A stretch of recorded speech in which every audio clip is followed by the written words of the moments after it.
Hello and welcome to the International Pentagon Challenge. My name is Kyanite and together we'll be embarking on a very special Football Manager journey where we'll aim to try and win every major international competition in all 5 continents, forcing our hand to play with hundreds of different types of players and most importantly hopefully create loads of awesome different types of tactics along the way. Once that's complete, only then are we allowed to set our sights on the biggest of all goals, the FIFA World Cup.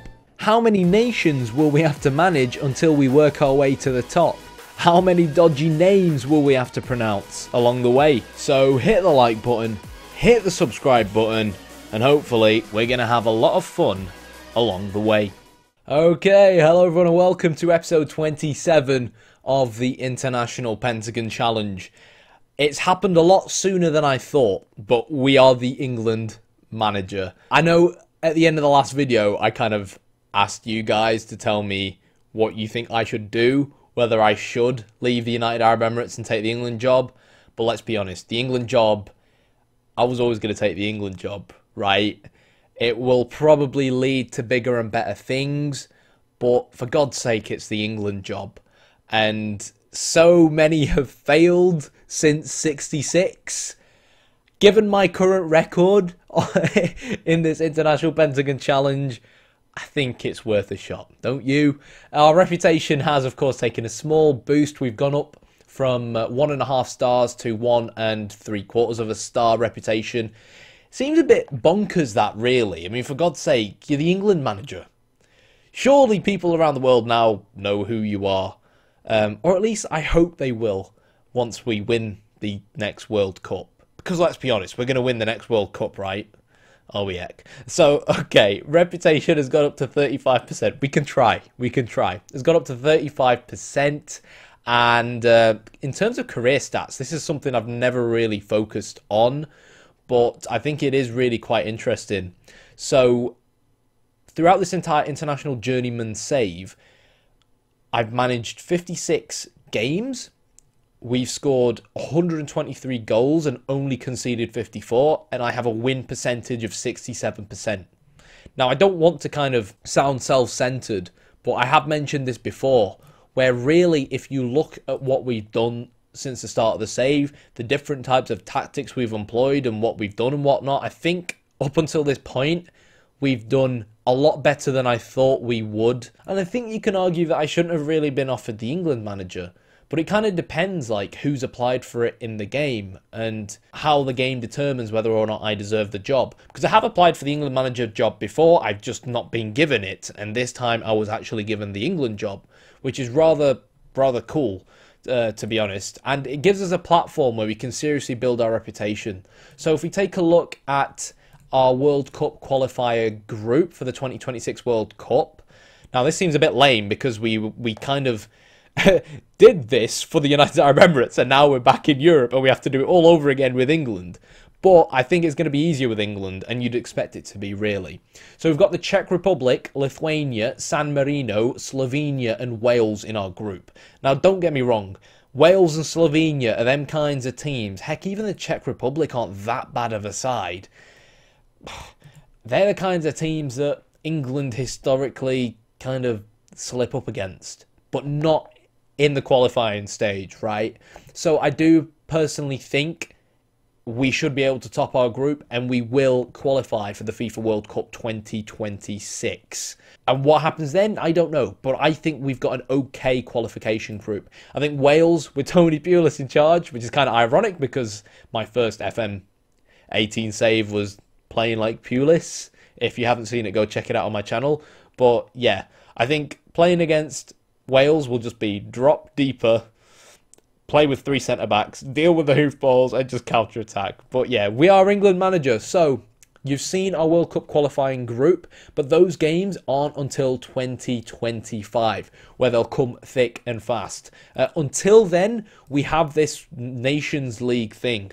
And I have mentioned it in the past before, and it is a bit of a new thing, and it's kind of why I've said before that I'd like to manage in Europe, because you have this Nations League thing, which is kind of cool. We've been given a hard group, though. We've got Italy in our group, and we've got Denmark in our group. Now, I'm not really sure what the green and red denote. Like, the red bottom team is relegated to Nations League Division B. Okay. I'm sure we'll figure it out as we go on. And I assume if you finish top of the group, you go into a knockout stage and you could potentially become the UEFA Nations champion.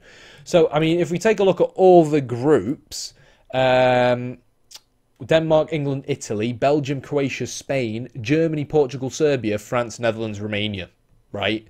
So really, I say we've got a difficult group. It would be just as difficult in either one of these 4 groups. But it means that we're going to have some cool games coming up against some big sides. Italy, as we saw, knocked us out of the Euros. So even though Alan Pardew couldn't do it, if you ask me, I think it's about time we get some revenge. You know, we're managing England now. It kind of means something. So let's make it count. National pool-wise, we're obviously in 2024. So things are going to look a little bit different. Now, the World Cup is in 2026. Which means I've got to keep in the back of my head the fact that players like Harry Kane will be 33 or 34 when the World Cup comes along, and whether or not I want to build something around these players. Personally, though, I think I will do, because a 31-year-old Harry Kane, for me, once he's 33, will still be more than capable, you know, of putting in a shift, even if it means coming off the bench or being a backup player. This is Harry Kane, for God's sake. So let's take a quick look at some of our better players. Staff-wise, we've actually got Steve Holland as assistant manager, Chris Neville as fitness coach. It means that we've got some real quality in terms of coaches and scouts and whatnot who we'll bring in, and we'll actually have loads of people who want to do these jobs, like with other obscure nations up until this point. Every time I want to hire someone, like a scout, the best scout we can get has like 6 PA, 6 CA, you know, when I say PA and CA, I mean like current ability scouting and potential ability scouting. Now we're going to have people fighting over wanting to become a part of my backroom staff in the England job, which is amazing. So what we're going to do is take a look at some of our main key players and see how their attributes have kind of developed. So Dele Alli, according to my backroom staff, is kind of our best player at the moment. 66 million quid is what he's valued at, and it has to be said, Spurs, for me, Ancelotti as gaffer, have an amazing team right now in the game. I'm not quite sure what he's got going on there. I'm pretty sure that's not their starting lineup, but they do have some great players. They got a centre-back called Rodney. Just thinking of like Rodney from Only Fools and Horses is Brazilian. What kind of Brazilian calls their child Rodney? Are you serious? Okay then. But yeah, Spurs have a pretty good side, but they've not quite managed to win the Premier League just yet. That's kind of being held by the Uniteds and the Chelseas. Like, Antonio Conte is still Chelsea manager 2024. I'm not sure what Abramovich is playing at, but someone's obviously taught him a lesson. It must be the Italian mafia that Conte's got on him. You don't want to sack an Italian. It probably didn't go like that with Ranieri, because Ranieri's too much of a nice guy, right? Ranieri would never call the mafia on you. Anyways, okay, so Dele Alli looks an amazing player at this point, to be honest. 28 years old, in his prime now. Very good physically, quite strong. Passing 17, 16 first touch, 20 flair. No-brainer, you know, playing either in the middle of the park as a playmaker or just off the striker. Great player. Harry Kane, self-explanatory. 13 pace, 15 acceleration. I'm not quite sure what they are like in his prime, when he's like 23, 24 now, in the first season of the game, but still 15 and 13 ain't too bad. He's quick to an extent. He's strong. His finishing and composure is amazing. We'd be mad not to try and utilise Harry Kane, regardless of his age. John Stones is probably our best defender at the moment, 30 years old. Good age for a centre-back, can also play right-back as well. And it kind of feels like a lot of these players shouldn't really need introducing to you, right? Sam Jones, 21 years of age, born in 2003. God, that makes me feel old. Contracted to Man City. This guy is a beast. Plays in the middle of the park, great physically. Great mental attributes for his age, and from a technical point of view, First touch 17, 15 long shots, 16 passing, 16 technique. He's got 12 tackling as well, decent work rate.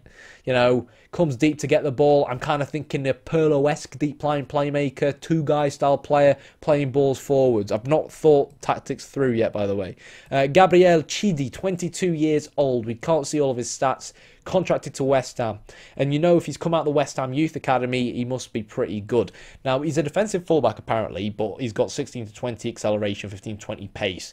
Unless he can't cross for I don't want to swear now, but you know what I'm going to say. Unless he can't cross, I don't see why he'd be a defensive fullback. But, you know, I love physicals on my fullbacks. In previous countries, we've really been limited in terms of how I want to play football and get my fullbacks forwards and whatnot. We started doing that with like one of our two fullbacks with the United Arab Emirates, but with England, we really are going to be able to express ourselves from an attacking point of view because of the quality we now have.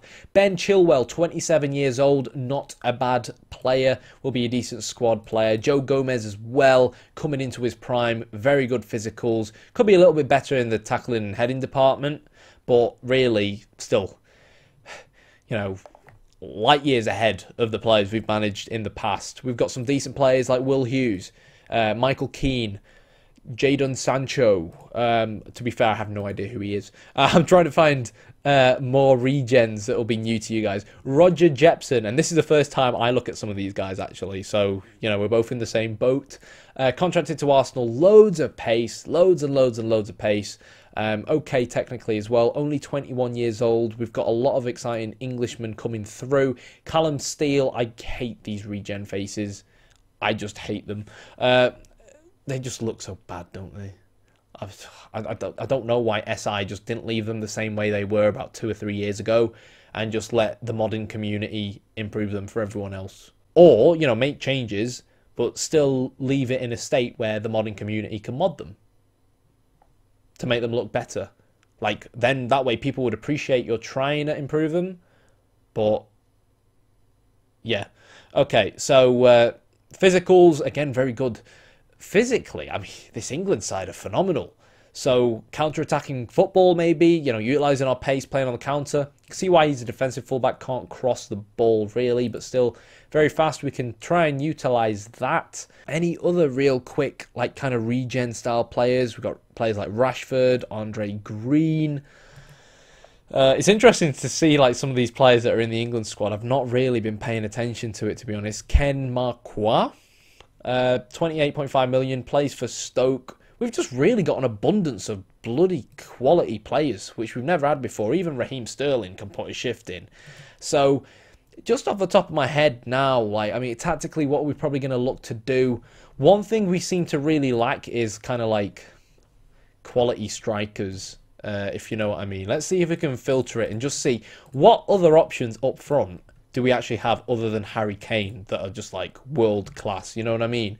And it doesn't really seem like anyone has quite reached that point yet. Like Roger Jepson can apparently play up front, but we're finishing of 11 and composure of 12, only 185 centimeters. He's not exactly Harry Kane-esque. Dean Rosenthal looks okay, but they're no Harry Kane, you know what I mean? And when you think about England, you think about your Owens, your Shearers, you know, heck, dare I say it, your Wayne Rooneys, you know what I mean? England have always had a goal scorer up front, and I feel like that's something we kind of lack at the moment, but maybe from now until the World Cup, one of these gazillion regens, because you get loads of English regens come into the game, will probably step it up. Let's take a quick look at potential here. We might be able to spot a gem or two. So this lad's 17. Can we see how much they're worth? Because that is sometimes an easy way to gauge things. I don't know where to find it now. Alan McQueen. Again, decent physicals, but we need someone who's good technically as well. This guy could become good, a bit short. Yeah, I think I'm going to end the video here, guys. I obviously have a lot of homework to be doing. I'm kind of disappointed that you didn't actually get to see that much of the United Arab Emirates, to be honest, because the idea going forwards with the United Arab Emirates was tough because I never really got any friendlies to build my tactic around. and I didn't really feel kind of comfortable trying to build things whilst recording. So the idea was that we'd play the first half of our World Cup qualifier group games, come back, give you guys an update, and then do that Uzbekistan game. And I was expecting to slip up, so I was expecting at least like 2 videos from the last 4 games, and then I had a funny feeling we would qualify, because obviously you could still qualify through second place, and that we'd get loads of videos in that next stage against your teams like Japan and your Saudis and your South Koreas. But then we got offered the England job. So it was short-lived at the United Arab Emirates, but I don't really care now. We're managing the 3 Lions. We've got a massive, massive, massive job on our hands. The World Cup is in 2 years. I guess not only will I see you there, but I will obviously see you for the next episode, which will probably be in a month's time. It will be our Nations League Division Group 1 game against Italy. I know this has been 2 episodes in a row now where we've not played a game, but it's just the nature of the save, and I'd rather give you guys these smaller updates than just kind of big bang it, if you get what I'm coming from. And I think for these nation group games, I'll make each and every single one of these games an episode to make up for the lack of UAE episodes. This one we might skip if it looks like we're comfortably top of the group, because like we've beat Italy twice, but there's absolutely no guarantee that might happen. Current Italy manager Rolando Maran. They've got some very, very good players. As we saw, they beat us in the Euros. Alessandro Rossi up front. Moyes keen as well, wonder kid on the game. Bernardeschi, always a handful in Football Manager. D'Amico playing just off the striker. So it's Italy, for God's sakes. It's still going to be a very good side, and we're going to have to be a very good side as well if we are to get anything against them within the Nations League division. That is a mouthful. So if you enjoyed the video, hit the like button, hit the subscribe button, and as always, thanks for watching. And also, one thing I forgot to mention in my last video, we have finally hit 2,000 subscribers. So I said it in the video before the last video, where as part of my 2,000 subscriber video, I'm going to basically do kind of a Q&A. So I'm waiting till the point where I get 10 questions. So if there are any questions that you want me to answer, they can be about anything. Like if they're inappropriate, I'll obviously ignore them, but they can be about anything. Leave them in the comments below, and once we have 10 questions from 10 different people, I'll then release the 2,000 subscriber video where I answer those questions. And again, they can be about anything. They can be about my personal life, they can be about football, they can be about my channel, they can be about whatever you want. So if you enjoyed the video, hit the like button, hit the subscribe button, and as always, thanks for watching.